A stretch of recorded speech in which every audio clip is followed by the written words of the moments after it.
In the heart of the untamed West, where legends are forged in hardship and destinies are carved by the unforgiving seasons, some stories are not whispered by campfires, but are born in the heart of the storm. This is a tale of the Dakota Territory, a land of immense beauty and profound cruelty, where the line between survival and despair is as thin as a winter shadow. It is the story of a solitary woman whose quiet grief was interrupted by a cry in the blizzard, and how a single act of compassion could ripple across the frozen plains, challenging the hatred of men and binding two worlds together in a fragile, unexpected kinship. In the winter of 1885, amid the snow-swept plains of the Dakota Territory, a fierce blizzard raged against the sturdy walls of an isolated cabin. The wind, a living entity with skeletal fingers, clawed at the roof and moaned through the eaves like a mournful spirit. Inside, Ilara Vance clutched a lantern, its golden light a fragile shield against the oppressive gloom. Her heart hammered a nervous rhythm against her ribs. She never expected visitors on such a night. In the 3 years since her husband Jonathan had been taken from her, she had grown accustomed to a profound and stoic solitude. Out of the howling darkness, a sound had come, or so she thought, a faint, desperate cry, nearly swallowed by the gale.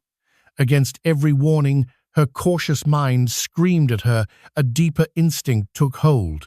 A bitter wind tore across the wide expanse of the plains, flinging shards of ice against the single window of the cabin she and Jonathan had built with their own hands. Ilara was a widow of 27, a woman whose world had shrunk to the dimensions of this patch of land, a sanctuary built from love and loss. She traced the grain of the wooden mantel he had carved, the flickering flames of the hearth, her only companion. That night, the temperature had plummeted to a merciless low, and snow piled so high against the door that she had to push with all her might just to crack it open. Her plan had been simple: to ensure the entrance wasn't iced shut for good. To be trapped inside could be a death sentence out here, near the edges of the small frontier settlement of Juniper Crossing, where neighbors were few and the miles between them were long and cruel. Ilara's face stung as she leaned into the swirling white chaos.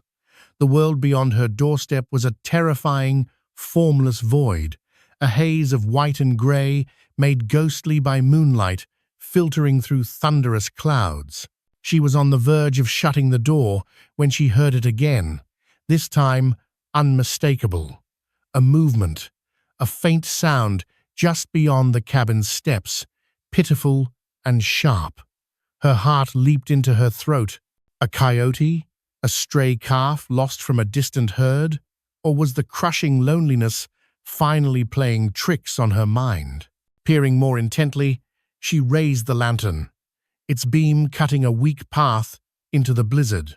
Then she saw it, a small shape, a wicker basket, almost fully buried in the drifts. Against every rational thought ringing in her mind, warnings from Jonathan about the dangers of the plains, whispers in town about tensions with the Lakota, and the looming shadow of men like Corbin Drake. Ilara trudged forward.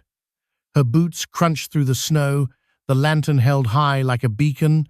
The wind howled, blowing her dark hair across her face, but she forced her way through it, blinking icicles from her lashes. As she neared, a cry sliced through the blizzard again, soft, fragile, but unmistakably human. She froze, her breath catching in her chest. Without a second's hesitation, Ilara knelt, her gloved hands brushing away the snow. What she found would upend her life forever. Wrapped in thin, tattered blankets were 3 Lakota infants, tiny and helpless. Their crying was a strangled, desperate sound against the storm's roar. Instinct, powerful and absolute, took over. She scooped the basket into her arms, cradling it against her chest. Panic and urgency flared within her. Who could have done this? Lakota families, she knew, were fiercely protective of their own. Why here? Why leave them to perish in the heart of a raging blizzard? She wasted no more time on questions. Elara staggered back to the cabin, the precious cargo heavy in her arms, fighting for each step in the knee-deep snow. Gusts threatened to knock her down, but she gritted her teeth and pushed forward, the image of those three small faces burning in her mind. Inside, she gently laid the shivering infants on her bed and stoked the fire, adding more logs until flames roared in the hearth. She found her worn, faded quilts and tucked them around the triplets. Each child was no more than a few months old, their cheeks reddened and raw, their lips trembling. The sudden warmth made them wail in confused panic, but at least it was a sign they still had the strength to cry. Elara knelt beside the bed, her voice a soft whisper she knew they wouldn't understand. "You're safe now," she murmured, her own voice trembling. "I promise you, you're safe." As she worked, her thoughts drifted to the darkness that existed beyond the weather. She thought of Corbin Drake, the rancher whose land bordered the northern edge of her own. He was a man who measured wealth in acres and power in fear, his ambition as vast and cold as the plains themselves. Jonathan had never trusted him. He sees land, not for what it can grow, but for what it can be taken from, he'd once told her. Drake's hatred for the Lakota was a well-known poison in Juniper Crossing, a bitterness he nurtured with tales of stolen cattle and phantom raids.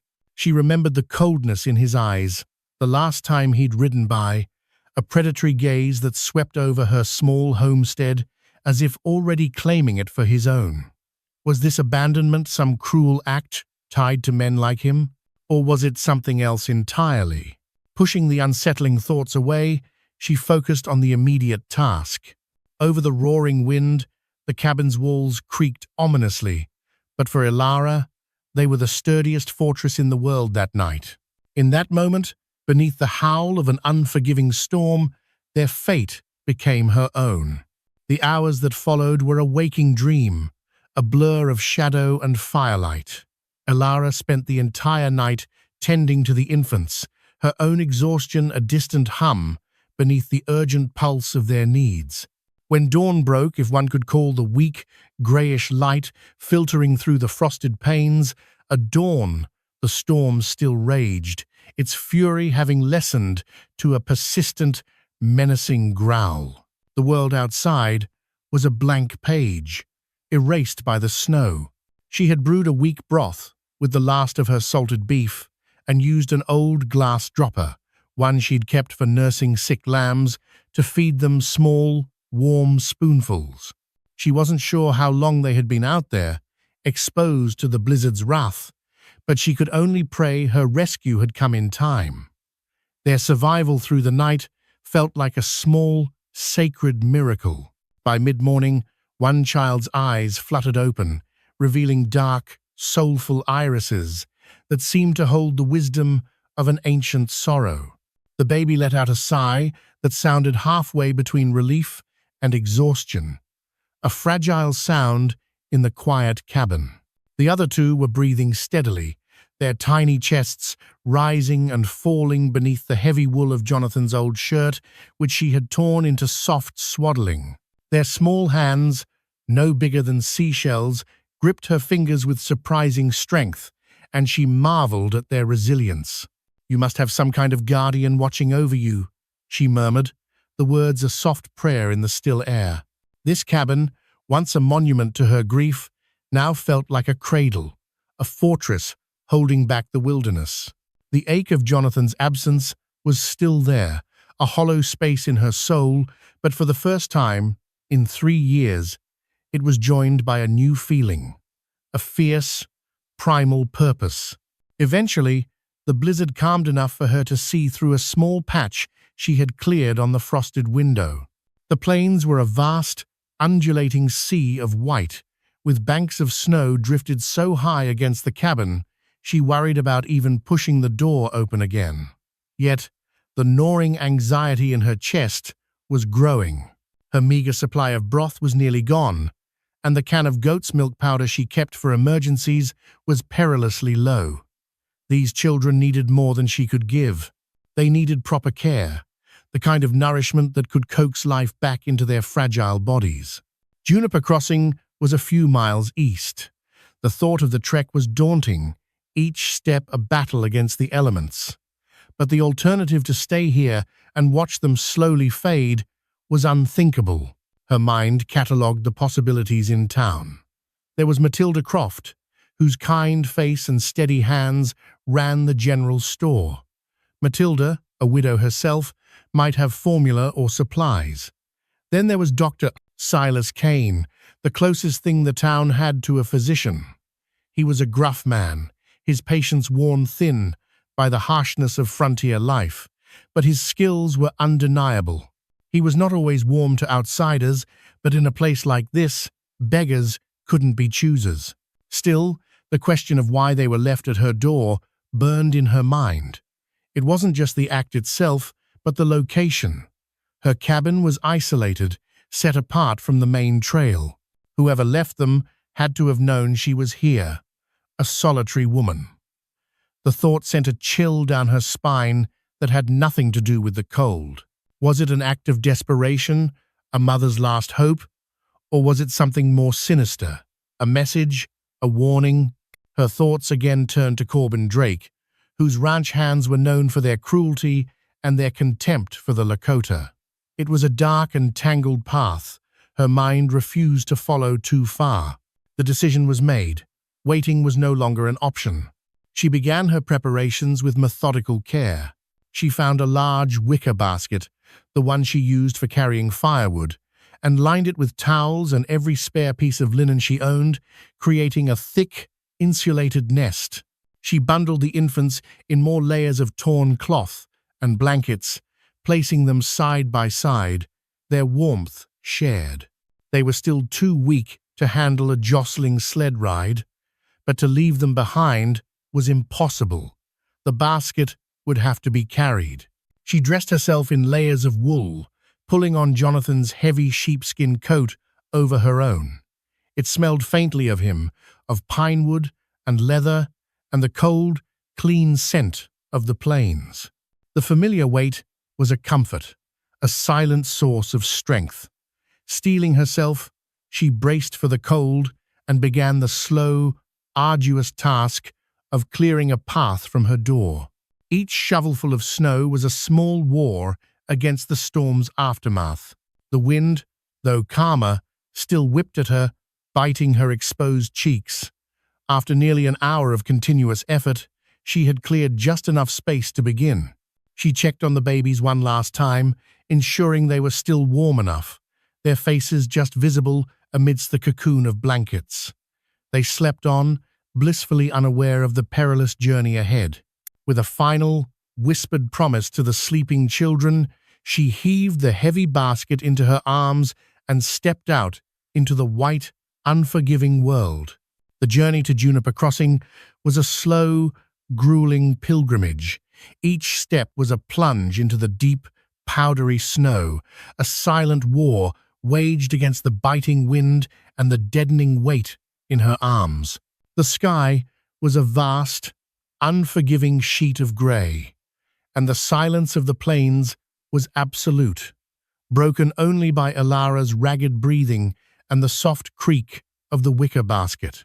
Twice, she stopped, setting the basket down in the shelter of a snow-laden pine to check on the babies, her numb fingers fumbling with the blankets to ensure they were still warm. Their steady, shallow breaths were the only reassurance she had.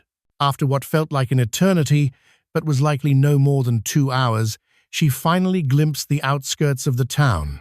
Smoke rose in thin, gray ribbons from the chimneys of the wooden buildings, a welcome sign of life in the frozen landscape. Her heart, which had been a leaden weight in her chest, soared with relief. Juniper Crossing was little more than a cluster of a dozen buildings lining a single rutted street, now buried under a thick blanket of snow. At the heart of town stood the general store, a one-room schoolhouse, a combined sheriff's office and jail, and a saloon called the Aurora Star. Snow draped every rooftop, and the air was so cold that no one lingered outside unless they had to. Ilara pushed through the general store's heavy oak door, a small bell tinkling overhead, announcing her arrival. Matilda Croft, a stout woman with a kind face framed by coils of graying hair, looked up from behind the counter, her expression of welcome quickly turning to surprise. "Good heavens, Ilara," she said, her voice a mixture of concern and disbelief as she moved around the counter. "Are you out of your mind coming here in this? We heard the storm hit your part of the territory the worst."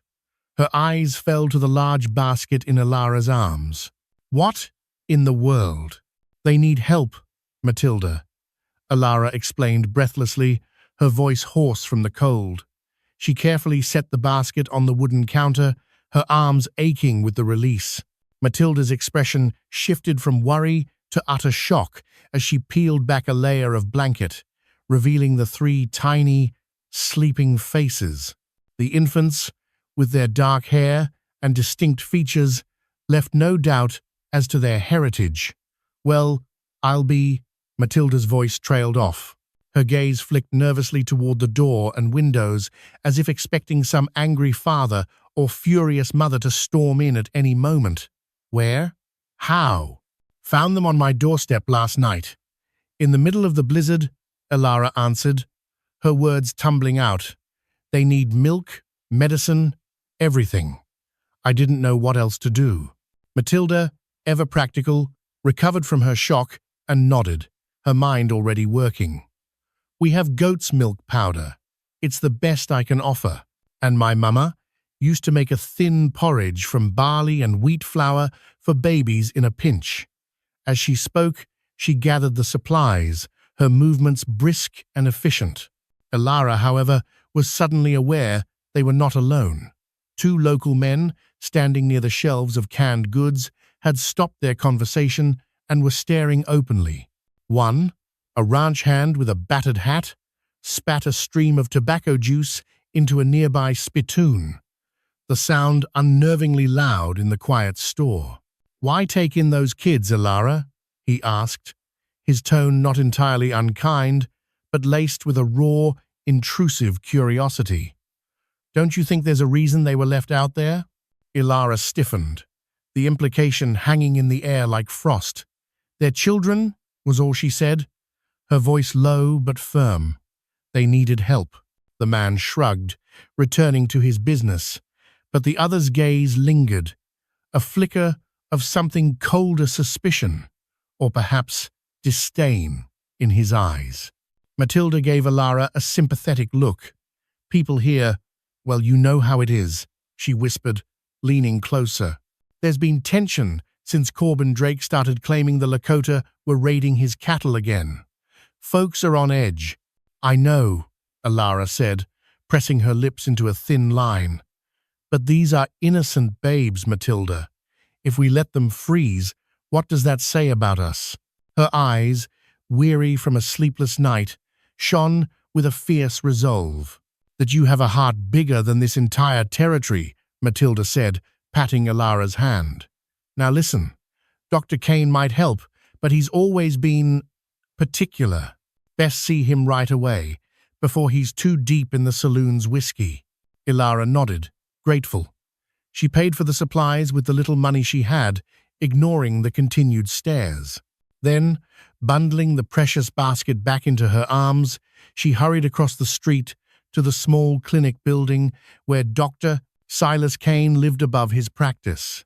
She knocked, and a moment later the door opened to reveal a middle-aged man with thinning grey hair, wearing suspenders over a rumpled shirt. His face was set in a permanent scowl. He looked from Ilara's wind-burned face down to the basket. "What's this, Vance? The storm blow a litter of pups onto your porch?" "Babies, doctor," she said, pushing her way inside before he could object. The place smelled of antiseptic and stale pipe tobacco, and they need your help. They're Lakota. I found them last night. Dr. Kane's scowl deepened, his gaze flitting from Elara to the children and back again. A flicker of something unreadable in his eyes, weariness, perhaps, or a deep-seated cynicism. He grunted, grabbing his stethoscope from a cluttered table. Well, let's have a look. Don't just stand there. Put the basket on the examination table. One by one, he examined the triplets, his movements surprisingly gentle. He listened to their hearts, checked for signs of frostbite, and peered into their mouths. After several long, tense minutes, he finally spoke, his tone having softened almost imperceptibly. "They're damned lucky," he pronounced. "No permanent damage, as far as I can tell. Keep them warm, keep them fed. If you see any sign of fever, come back. I can do that much." He paused, raising a skeptical eyebrow as he looked at Elara. "But Vance," he said, his voice returning to its gruff register, "you're biting off more than you can chew here. We don't even know where they came from." "I'll manage," Elara said, her voice unwavering. Dr. Kane merely shrugged, pulling a blanket back over the sleeping infants. "Suppose you always did have a tender heart," he muttered, almost to himself. "But folks are going to start whispering." "Let them whisper," she replied, looking down at the 3 small lives now entrusted to her care. "I'll do what's right." Returning to the cabin was a journey transformed. The weight of the basket now felt less like a burden and more like a responsibility, its precious contents a fragile trust. The supplies from Matilda offered a tangible sense of hope, a small armory against the lingering threat of the cold. The triplets, warmed and fed with the barley mix Matilda had recommended, had fallen into a more restful sleep, their tiny breaths fogging the frigid air. That night, as the wind rattled a final, mournful complaint outside, Elara allowed herself a moment to reflect.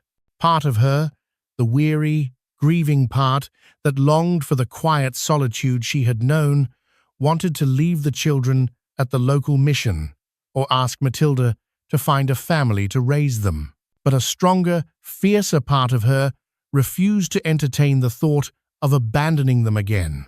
Somehow, in the span of a single day, they had become hers to protect. They felt like a gift, a startling and unexpected answer to a prayer she had never dared to speak. Yet, images of their parents haunted her imagination. Had they been forced to leave the triplets behind? Was it an act of desperation or something far more sinister? Sleep eventually claimed her, a restless slumber punctuated by the crackle of embers in the hearth and the soft stirrings of the infants. The next day, the weather finally cleared. A brittle, pale sun lit the endless stretch of white, casting long, blue shadows across the snow. The triplets needed a constant supply of warmth, and Elara's stack of firewood was running dangerously low. She fashioned a makeshift crib from a large wooden crate, lining it with blankets, and set it near the door so she could keep an eye on them from outside while she worked. She was halfway through, splitting a stack of logs, the rhythmic thud of the axe, a steady counterpoint to the silence of the plains, when she spotted a rider approaching. Her hand instinctively tightened on the axe handle. It was not the casual gait of a lost traveler. This rider moved with purpose.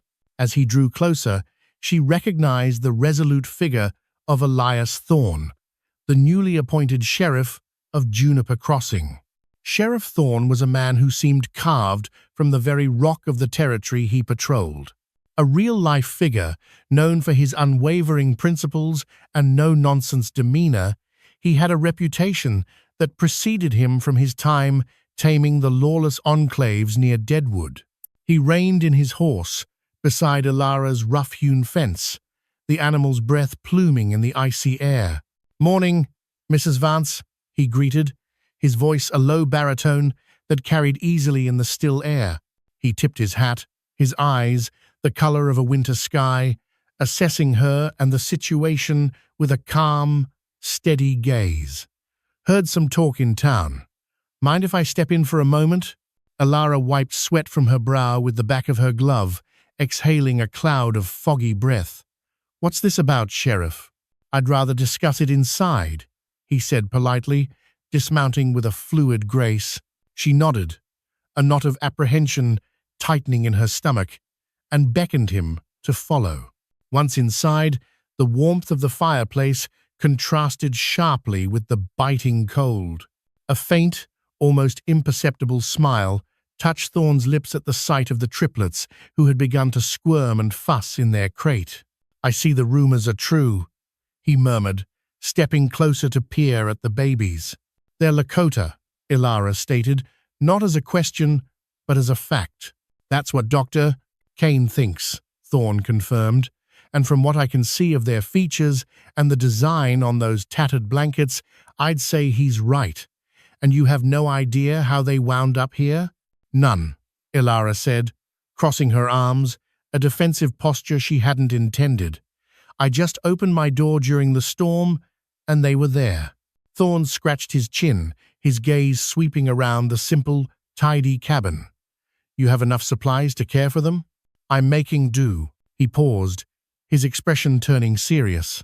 "I ask because the Lakota aren't likely to take kindly to their children being out here, especially if they were taken against their will."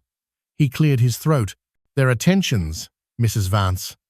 Corbin Drake has been stirring up trouble, accusing a Lakota band of slaughtering cattle last month. He's got some folks in Juniper Crossing on edge, and I worry what might happen if word spreads that you have these babies." He trailed off, leaving the unspoken implication hanging in the air. Ilara bristled. "Sheriff, I didn't steal these children. If their family comes looking for them, I will explain everything. But I am not going to cast them out into the cold to die." Thorne nodded, a look of quiet approval in his eyes. "I don't doubt your intentions, Mrs. Vance. Just be careful. Sometimes good intentions in this territory are overshadowed by fear and suspicion." He studied her for a moment, then tipped his hat again. "I'll let you be. If you need anything, or if you hear something unusual, you come find me." She showed him out, feeling a swirl of conflicting emotions in her chest, gratitude for his fairness, but a renewed sense of dread at the danger he had confirmed. As the sheriff's horse trotted away, its hoofbeats muffled by the snow, she heard one of the triplets let out a soft cry. She returned inside, picking up the nearest babe and rocking it gently. "We'll be all right," she whispered, though her own eyes betrayed a flicker of uncertainty. "We'll be all right." In the days that followed, Ilara settled into a new, demanding rhythm. Her life, once governed by the rising and setting of the sun and the solitary tasks of survival, was now dictated by the cries and needs of three small beings. The loneliness that had been her constant companion was replaced by a profound sense of purpose. But the sheriff's warning lingered like a shadow at the edge of her thoughts. The whispers in Juniper Crossing, she knew, would not stay quiet for long. On the 10th day after the blizzard, with the babies steadily growing stronger, Ilara ventured out to gather fresh water from the nearby creek. The water in her rain barrel was low and tasted stale. She bundled the triplets into a wooden sled she had repaired, creating a tented shelter over them with heavy blankets to keep them warm. She preferred not to leave them alone in the cabin. Given the tension in town, she didn't trust any passers-by who might happen upon her isolated homestead. The creek, a lifeline that wound its way through a cluster of solemn pine trees about half a mile from her home, was partially frozen. Its gurgle was a soft, reassuring sound in the vast stillness of the plains. Ilara found a small patch of running water, slipped off her thick gloves, and knelt to fill her bucket, the metal biting cold against her skin. Suddenly, a sound made her look up, not the familiar rustle of a forest creature, but the distinct crunch of hooves on frozen ground. She rose swiftly, her heart pounding a frantic rhythm against her ribs. Her gaze scanned the tree line, searching the deep shadows between the snow-dusted pines. There, on a horse so dark and silent it seemed to have materialized from the shadows themselves, sat a figure wrapped in a buffalo hide. A repeating rifle held loosely across his lap. Ilara's pulse raced, and she instinctively stepped in front of the sled, shielding the babies from view. The rider nudged the horse forward, its movements deliberate and unhurried. She could see now that it was a Lakota man, his eyes fixed on her with an unreadable expression. He had strong, high cheekbones, dark hair braided with leather ties, and an air of calm, powerful intensity. Slowly, he dismounted, raising a single, empty hand in a gesture of peace. Ilara remained still, her hand hovering near the small axe she had brought to break the ice, her mind racing. Was he alone? Was this the family she had been hoping for, or the danger the sheriff had warned her about?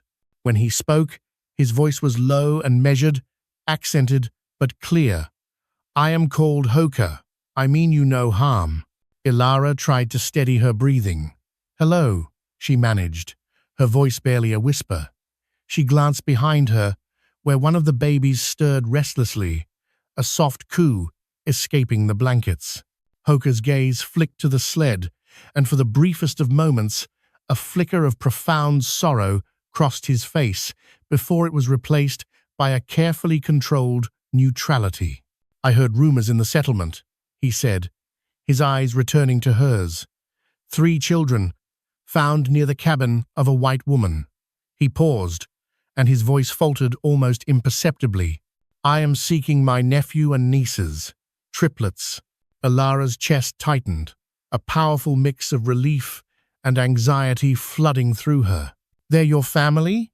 she asked, her voice thick with emotion. Hoka nodded once, a sharp, definitive movement. Her relief was tempered by worry. If he wanted them back, of course, she would give them. But was he truly their rightful guardian? She had to be sure. She nodded toward the sled. "They're alive," she said softly, "and they're getting stronger." She watched as Hoka approached, his steps slow and deliberate, as if any sudden movement might shatter the fragile truce between them. With gentle hands, he pulled back the edge of the blankets. A faint, sad smile touched his lips when he saw the children's faces peaceful in their sleep. He whispered their names in an almost reverent tone, sounds that were both beautiful and foreign to Ilara's ears. It was then that she realized each baby had an identity, a Lakota name, a piece of their heritage she could never have given them. He turned to her, a raw and undisguised gratitude shining in his dark eyes. "We thought they were lost in the storm," he said, his voice thick with emotion. "My sister, their mother, she died, giving birth. Their father, my brother, was away seeking medicine. The family that was watching them was attacked on the plains. The women ran for shelter. We heard they might have left the babies for safety, hoping someone would find them. But we feared the worst." Ilara's heart clenched with a shared sorrow. "I'm so sorry," she whispered. "They ended up on my porch. I did what I could to keep them alive." Hoka bowed his head, a gesture of deep respect. "We are in your debt." "The father? His name is Teron. He is a respected warrior, but his heart is broken. He has been searching day and night." He looked at her then, a direct and earnest plea in his eyes. "May I take you to meet him? He must see that they are safe." 1,000 thoughts raced through Ilara's mind. She didn't relish the idea of riding into a Lakota camp alone, a white woman in a world that was not her own. But she also felt a strong, undeniable pull. These babies needed to be reunited with their kin, with their father. "I will come," she said softly, the words feeling both terrifying and right. "But we must be careful. There are men from Juniper Crossing who might try to stop us." Hoka nodded solemnly. "I know of these men. I have only a few warriors hidden nearby. We do not seek battle. We only want the children." His voice trembled with a quiet passion. "They are the last link to my sister." Elara glanced at the triplets, sleeping peacefully amidst the hush of the pine trees. Slowly, she released a breath she hadn't realized she was holding. "All right," she said, her resolve solidifying. "But give me one day. One day to gather supplies, food, warm clothing for the children. I'll come at sunrise tomorrow." Hoka agreed, glancing wearily toward the horizon. "I will wait near this creek." Before mounting his horse, he looked at her, a genuine question in his eyes. "Why did you save them? You had no obligation. Many of your people would not have." Her answer was simple, born from the deepest truth of her own scarred heart. "Because they're innocent," she said, "and because I know what it is to lose family." Something like respect, a silent understanding, passed between them. Then, as quietly as he had appeared, he disappeared among the pines, leaving Elara alone once more with the gurgling creek, the sleeping infants, and the momentous weight of the promise she had just made. Back in the warmth of her cabin, Elara wrestled with the gravity of her choice. She could do nothing and wait, forcing Teron to come to her, to cross the invisible but heavily guarded line into the world of the white settlers. But meeting him halfway, as Hoka had proposed, felt like an act of faith, a gesture that might ease tensions and prevent the very hostilities Sheriff Thorne had warned her about. The sincerity in Hoka's eyes had moved her, cutting through the layers of fear and suspicion that governed life on the frontier. She set about her preparations with a focused intensity. From her meager pantry, she gathered food, jerked meat, a sack of dried beans, a small bag of cornmeal, and the last of her precious coffee. She found a few spare blankets, worn but clean, that might help if Teron and his people needed to travel far. She had no illusions that the father would remain in these parts once he had his children. They would likely leave to join the rest of their people, far from Juniper Crossing's suspicious eyes and the long, greedy shadow of Corbin Drake. After her chores were done, she penned a note to Matilda, her words carefully chosen to convey the situation without causing undue alarm. "Matilda, I'm going to return the children to their family. A Lakota man named Hoka came to see me. He is their uncle. Please do not worry if I am gone for a few days. Keep an eye on my cabin if you can. Elara." She left the note tucked under a loose stone on her front steps, a place she knew Matilda would check if she failed to appear in town for more than a week. Then she tried to rest, though her mind churned with anxious possibilities, each scenario more perilous than the last. Dawn brought a clear sky, tinted with the soft pink and pale orange of a new day. Elara fed the babies one last time with the barley porridge, bundled them securely in the sled, which she could now tether to her horse, Daisy. She loaded Daisy with the sacks of supplies and, after a moment's hesitation, strapped the holster containing Jonathan's revolver to her hip. She had no intention of using it, but the frontier had taught her that preparedness was a form of prayer. With a final, lingering glance at the cabin, her sanctuary of grief, now a nursery of hope, she guided Daisy toward the creek. Hoka was there as promised, astride his dark horse. Behind him, emerging silently from the trees, were 3 other Lakota men, similarly wrapped in hides, their faces stoic and watchful. They watched Elara approach with a quiet intensity, their gazes missing nothing. She felt her chest tighten under their scrutiny, but forced a calm, steady smile, determined to show trust. They led her along a narrow, winding path that offered some protection from the wind, their horses navigating the snow-covered terrain with an expertise that left her in awe. For hours they rode in a relative silence, a silence that was not empty, but filled with the unspoken weight of their mission. Elara kept the sled carefully balanced, tethered to Daisy's flank. The triplets stirred, fussed, cried, and then fell back asleep, their small lives swaying to the rhythm of the journey. Occasionally, Hoka would look back, his eyes asking a silent question, and she would nod to reassure him they were all right. By midday, the sun shone high in the sky, its weak winter light melting the top layer of snow into a slushy mess. They paused near a frozen stream to water the horses and stretch their stiff limbs. One of the Lakota men, older and with a more serious face, addressed Alara in halting English. "I am Fire Cloud," he said, his voice deep and gravelly. "These children, we owe you much." Alara simply nodded, feeling a sense of awkwardness, a profound awareness of crossing lines that were rarely crossed in that era. Yet, in his gaze, she recognized a shared humanity that transcended language and culture. She offered him a piece of dried fruit from her provisions. He accepted it with a polite dip of his head, a small but significant exchange of goodwill. They resumed their journey, traveling across a wide, open plain where the wind whistled an eerie, lonely song. As the afternoon deepened, casting long, distorted shadows across the snow, Ilara noticed shapes on the horizon, faint trails of smoke, rising above the crest of a distant hill. Hoka gestured ahead. "The camp of my people is just beyond that ridge," he explained, his voice carrying a new note of urgency. "The father, Teron, awaits us there." Ilara's stomach knotted.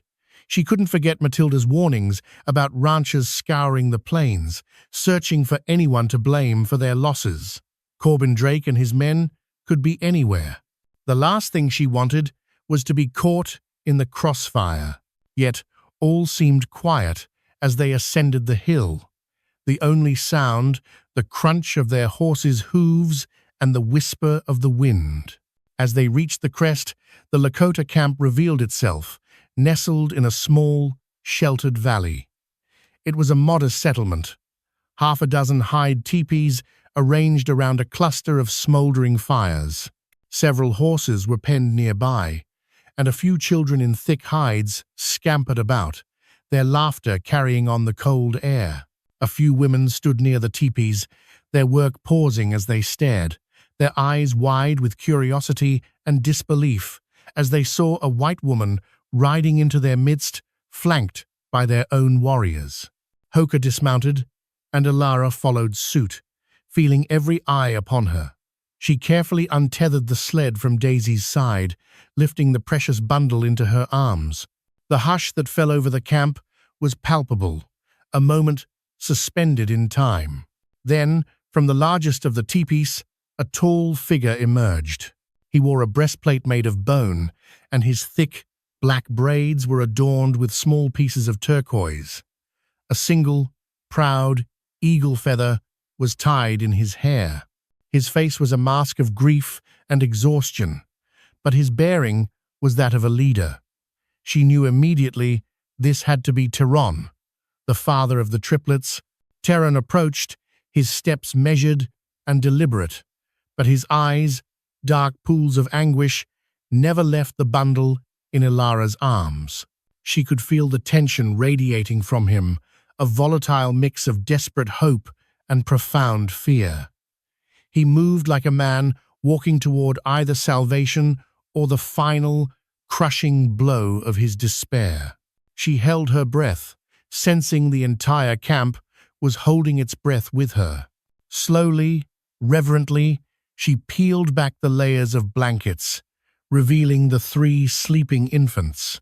Their faces were flushed, a healthy pink from the warmth of their cocoon, their tiny mouths working softly in their sleep. A sound escaped Teron's lips, not a word, but a raw, broken cry that was somewhere between a gasp of disbelief and a sob of overwhelming joy. He dropped to his knees in the snow, his powerful frame trembling.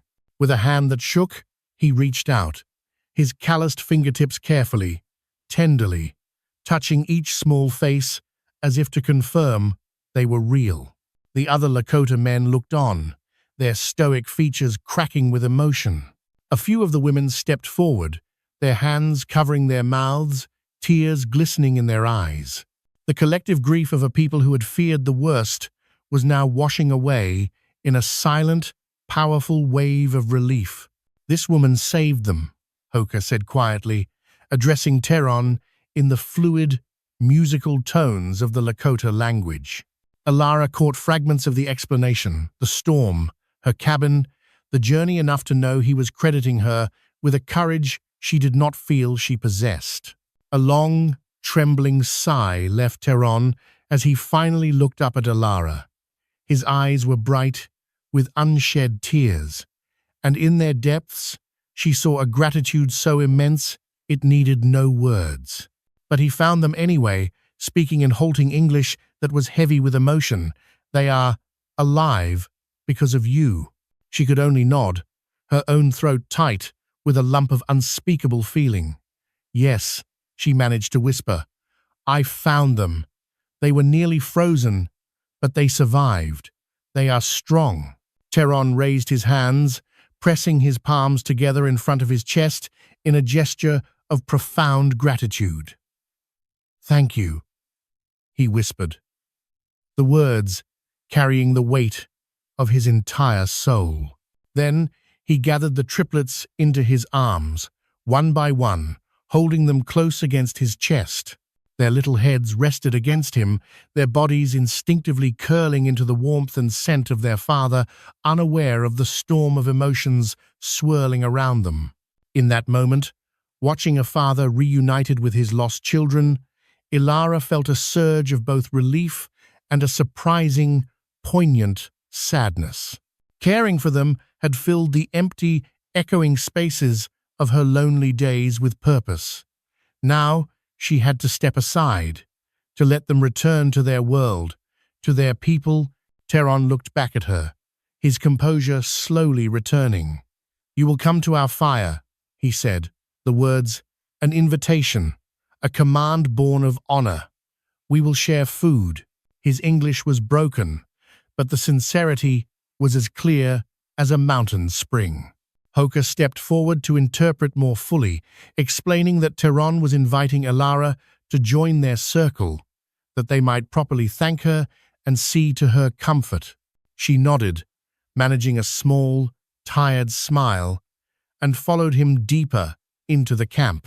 An older woman stepped forward, her hair streaked with silver and lines of wisdom etched deep into her face. Hoka introduced her as Mina, or Sage River Teron's mother, the grandmother of the triplets. She took each baby from her son's arms, cradling them with a gentle, practiced awe. Then, to Alara's surprise, Mina turned and embraced her, a firm, warm hug that conveyed more than words ever could. She murmured a stream of soft Lakota words against Alara's ear, and though Alara did not understand them, she felt their meaning in her very bones. Welcome, gratitude, kinship. Night fell quickly over the plains, and the Lakota lit a large fire at the center of their circle of teepees. The flames danced and leaped, casting a warm, flickering glow on the faces gathered around it. Alara sat cross-legged on a buffalo hide, nibbling on a piece of dried venison and sipping a warm, savory broth a young woman had offered her. The triplets, finally content and secure in the arms of their family, slept peacefully, swaddled in soft, beaded carriers. Through Hoka's patient translation, Teron and Mina shared the full tale of their tragedy. They spoke of Teron's wife, a woman with a spirit as bright as the summer sun, who had been weakened by the harsh living conditions of the winter and had passed shortly after giving birth. They had been traveling south, seeking help from allied bands, when they were attacked not by soldiers, but by a group of marauding bandits who attacked indiscriminately both settlers and natives. In the chaos, the triplets had been separated from the larger group. The mother's sister, desperate and pursued, had left them at the edge of the plains, her last, desperate prayer that someone in Juniper Crossing might show mercy rather than let them perish. "I never knew such kindness existed from your people," Teron said quietly, his gaze fixed on the fire. "You have given me back my children, my future. I cannot repay such a debt."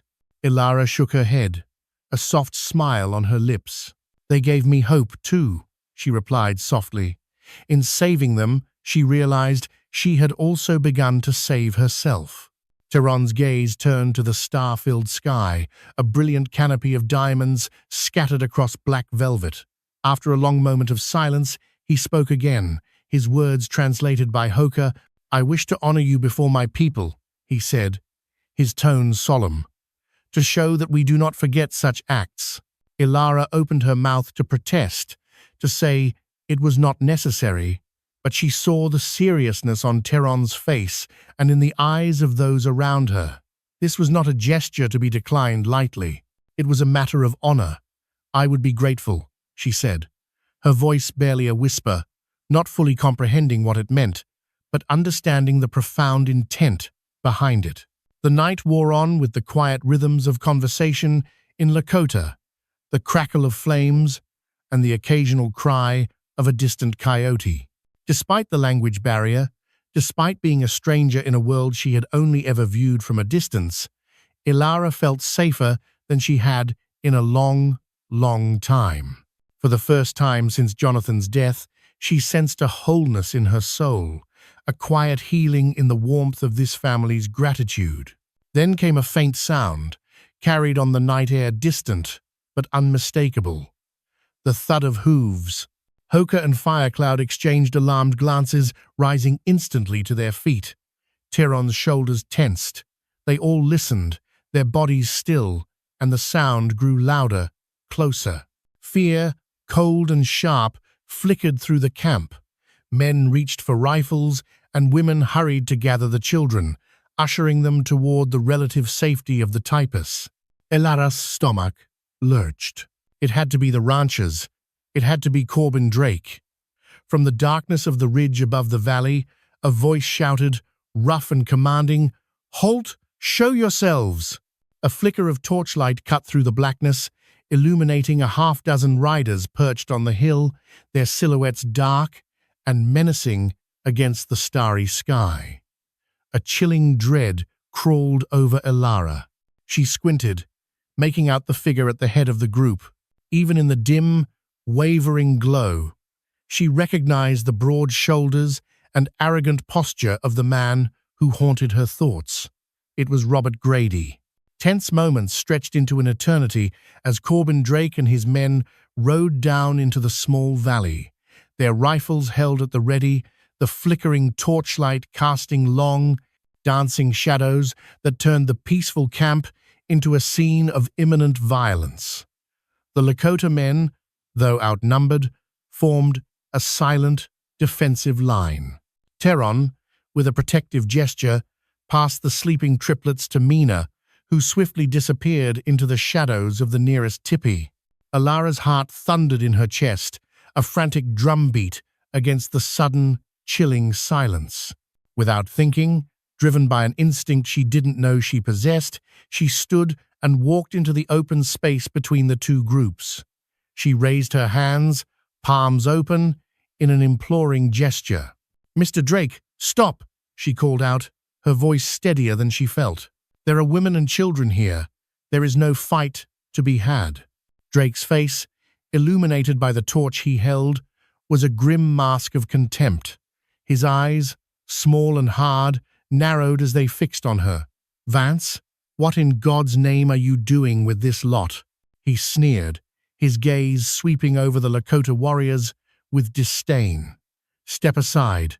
These men can come out and answer for the cattle they've stolen." "There has been no raid here," Ilara insisted, her voice ringing with conviction. She gestured toward Tehran and Hoka. "They are just looking after their families. They are grieving." Drake spat on the ground. "Your word for it, Vance? Rumor has it you've been meddling where you don't belong, that you stole some Indian babies." His accusation was a deliberate spark, meant to ignite the anger of his men. Ilara's cheeks flushed with a hot, righteous anger. They were abandoned, left to die in the blizzard. I saved them, and now their father has them back. No harm is being done here. One of Drake's men, a tall, wiry figure with a nervous energy, nudged his horse forward. Drake, we've got no business listening to this woman. Let's drive him off. That's what we came to do. Hoka took a step toward Ilara, his hand gripping her shoulder gently, as if to urge her back to safety. She could feel the tension rolling through the Lakota warriors, a coiled readiness for a battle they did not want but would not run from.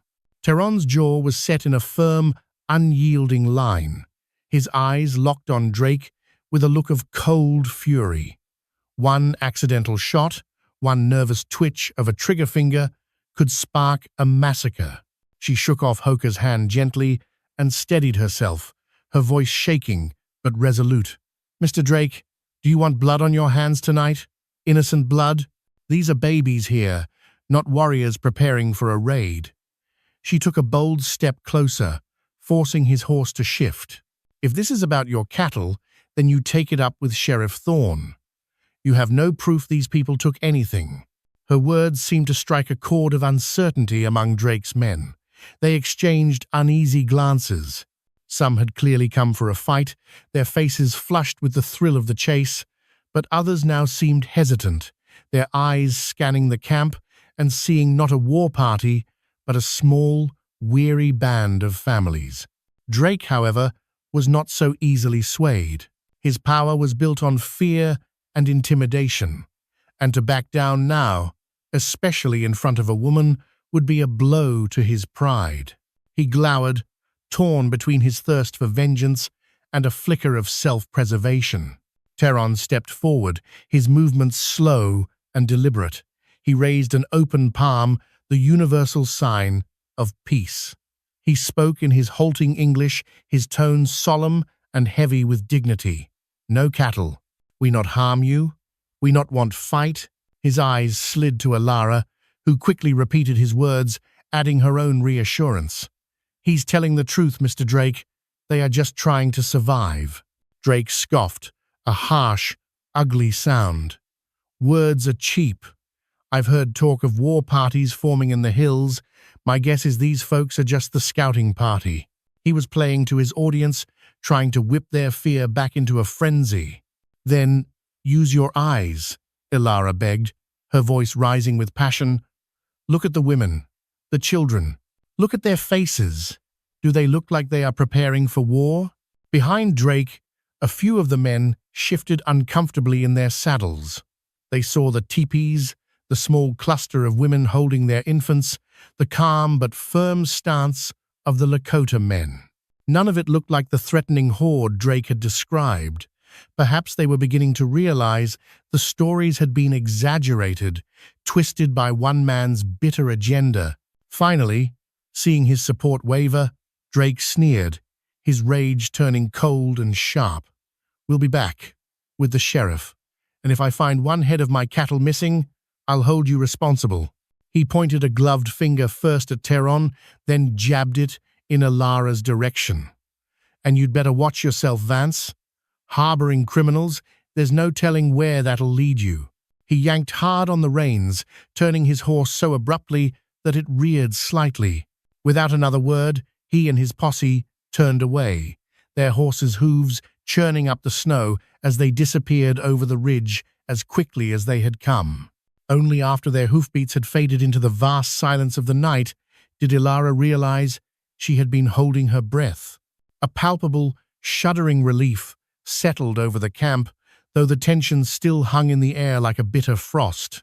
Tehran exhaled slowly, his gaze following the path the riders had taken before he returned to the teepee where Mina had taken the triplets. Hoka muttered something in Lakota, his tone laced with a weary disgust for these white men who always came where they were not wanted. Ilara's hands began to shake from the lingering adrenaline. She knew this was not over. Drake was a man who did not forget a slight, and she had just publicly defied him. The fragile peace she had brokered was only a temporary reprieve. The confrontation with Drake left a chilling echo in the valley. A fragile peace had been won, but everyone knew it was temporary. Drake was a man whose pride, once wounded, would fester into a more dangerous form of vengeance. They gathered in Teron's tipi, the air thick with the scent of wood smoke and a shared, unspoken anxiety. Hoka explained what Ilara already knew in her heart. They needed to leave, and soon, before Drake could return with the sheriff, or, worse, a larger, more volatile mob.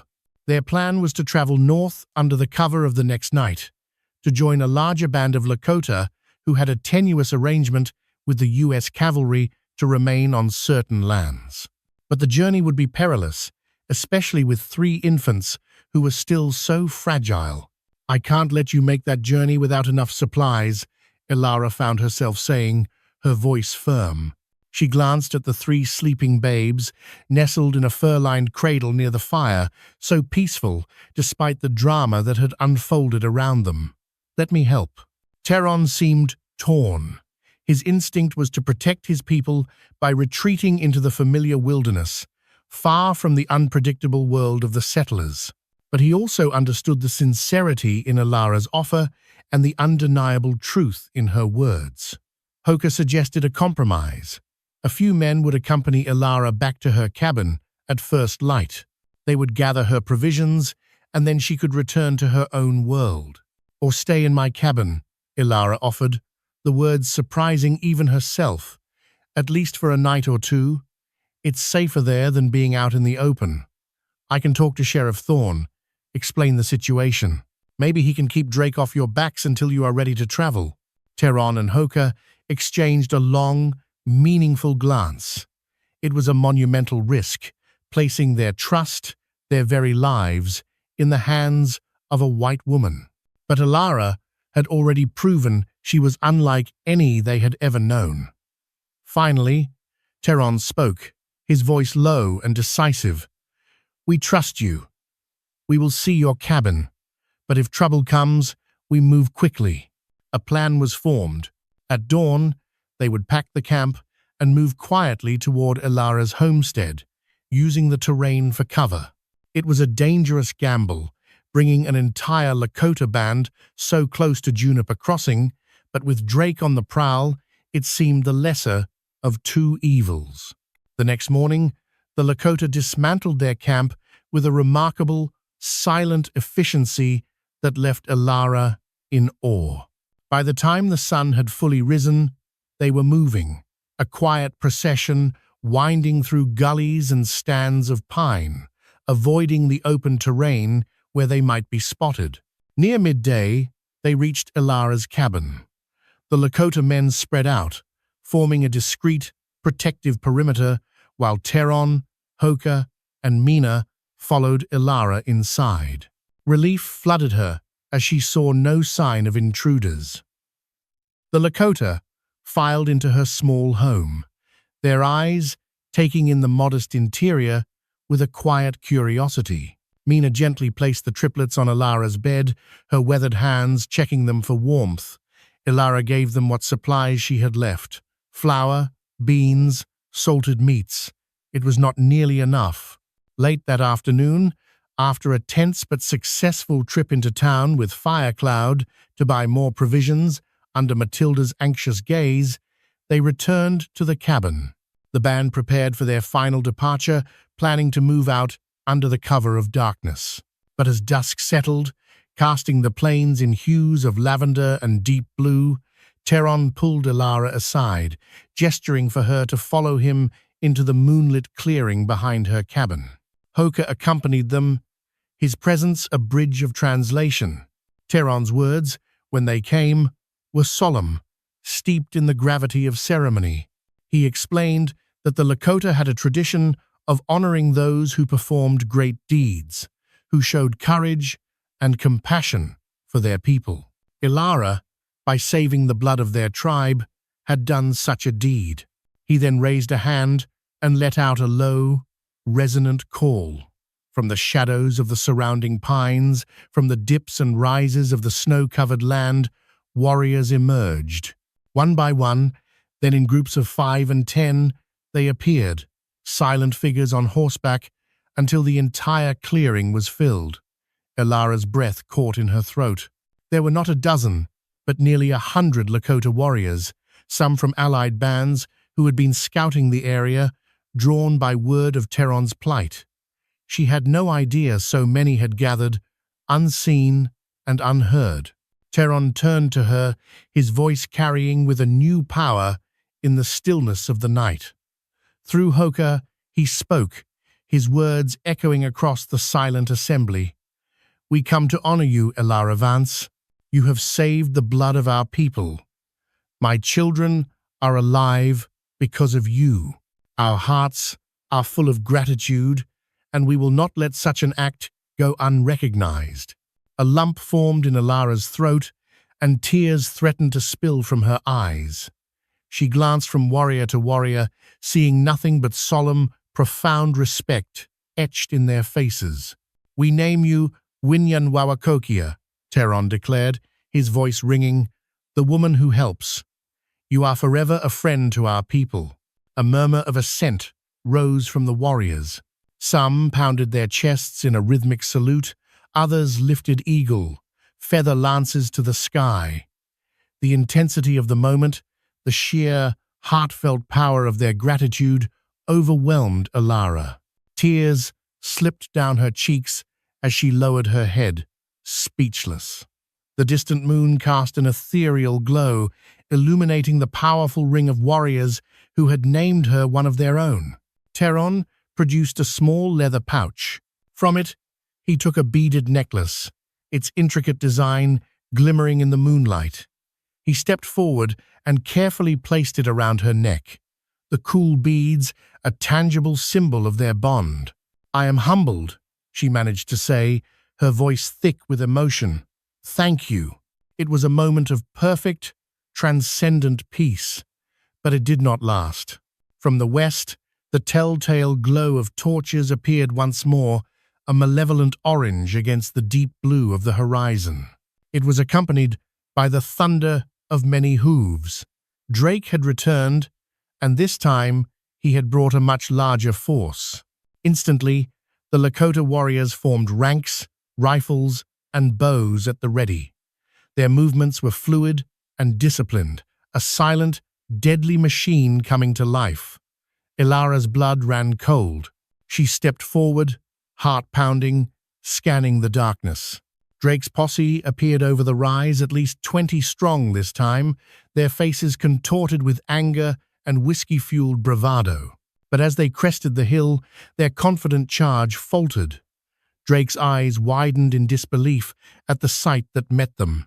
He might have expected a small, frightened band, but not this. Not a formidable army of 100 warriors, poised and ready for battle. His men pulled their horses up short, their bravado evaporating into a cloud of fear and uncertainty. Before Drake could utter a word, Elara mustered all her courage and walked into the space between the two forces, the necklace a comforting weight against her chest. She faced him, her small frame a defiant silhouette against the backdrop of the Lakota nation. "Go home, Mr. Drake," she called out, her voice clear and ringing in the cold night air. "There is no fight to be had here. These people are leaving, and you are not welcome." Drake cursed, his face a battleground of fury and a dawning, humiliating realization. He was utterly, hopelessly outmatched. "We can't take on all of them, Drake," one of his men shouted, his voice quavering. "Let's get out of here." His eyes blazed with impotent rage, spitting on the ground. "I won't be driven off by savages. This isn't your land to be driven from," Elara retorted, her anger igniting. "And the only savage I see here tonight is you." A tense, final standoff loomed. Behind her, Teron and Hoka waited, their weapons ready but their eyes on her, trusting her to be their voice. The entire line of Lakota warriors remained poised, silent, their presence alone, a testament to their strength and discipline. Finally, reason, or more likely, self-preservation, prevailed. Several of Drake's men wheeled their horses around, wanting no part of such a one-sided fight. Left with a dwindling number of supporters, Drake glared at Elara as though she were the sole cause of all his woes. "Mark my words, Vance," he growled, his voice low and venomous. "You stand with them now. Don't expect anyone in Juniper Crossing to welcome you back." But without the men to back his threats, his words were empty. With a final, hateful snarl, he turned his horse and followed the others, disappearing into the darkness from which he had come. As the last of Drake's men vanished into the night, a collective sigh of relief seemed to pass through the Lakota warriors. Elara released a shaky breath she hadn't realized she was holding, her knees nearly buckling beneath her. She felt Hoka's hand on her shoulder, a steadying presence in the sudden, profound quiet. "You have a warrior's courage, Winyan Wawakokia," he said softly, using her new name for the first time. She managed a small, trembling nod, the name settling into her heart like a warm stone. At first light, the Lakota band prepared to move north. There were no grand ceremonies, only a quiet, efficient departure. Tehran came to Elara, holding two of the triplets in his arms, while the third nestled securely with Mina. The children seemed healthier than ever, their cheeks flushed pink in the cold morning air, their dark eyes blinking in the new light. A faint, bittersweet smile touched Elara's lips, relief washing over her at the realization that they might now grow up safe and strong. Hoka explained that Tehran wanted Elara to have a keepsake, a way to remember the children. He presented her with a small, beautifully beaded pair of moccasins sized for a newborn. "They belong to their mother," Hoka translated. "A family heirloom." Elara accepted them, tears brimming in her eyes as she ran her thumb over the intricate beadwork. She looked at Tehran, her voice tender. "Will I see them again?" He met her gaze, his expression a mixture of profound sadness and deep gratitude. He formed the words carefully in English, a language of a world he wished to leave behind. "We live in different worlds, but you are always, friend. I will come back someday, if the Great Spirit allows." A pang of loss shot through her chest. She glanced at the triplets, each with a future that had once seemed impossible. "Take care of them," she whispered, a plea and a blessing in one. Tehran nodded, pressing a hand to his heart in a gesture of solemn promise. Mina stepped forward, placing a gentle, weathered hand on Elara's cheek and murmuring a soft blessing in Lakota. Elara didn't understand the words, but she felt their warmth sink deep into her soul. Then, in a hushed procession, the band filed out of the clearing and onto the plains. The silhouettes of riders and horses faded into the snowy horizon, becoming smaller and smaller until there was nothing left but the whisper of the wind across the endless white. Elara stood outside her cabin, arms wrapped around herself, watching until the very last trace of them was gone. In the weeks that followed, an uneasy chill settled over Juniper Crossing, and it had little to do with the weather. Drake, true to his word, spread rumors that Elara was a traitor, a savage lover who had conspired against her own people. Matilda tried to quell the gossip, defending her friend with a fierce loyalty, but it was an uphill battle. Sheriff Thorne, for his part, maintained a neutral public stance, though many recognized he quietly supported Elara's right to do as she had done, ensuring no legal trouble came her way. Despite the social chill, Matilda continued to visit, bringing fresh bread, news from town, and a friendly ear. "Some folks are just scared," she confessed one afternoon, rubbing her hands over Elara's fire. "Drake plays on that fear, but the good ones, they know you did right." Elara shrugged off the insults, though she couldn't deny the sting of isolation. She had no regrets, but she was learning that the cost of doing the right thing was often paid in loneliness. She returned to her daily routine at the cabin, living alone once more, but not quite as lonely as before.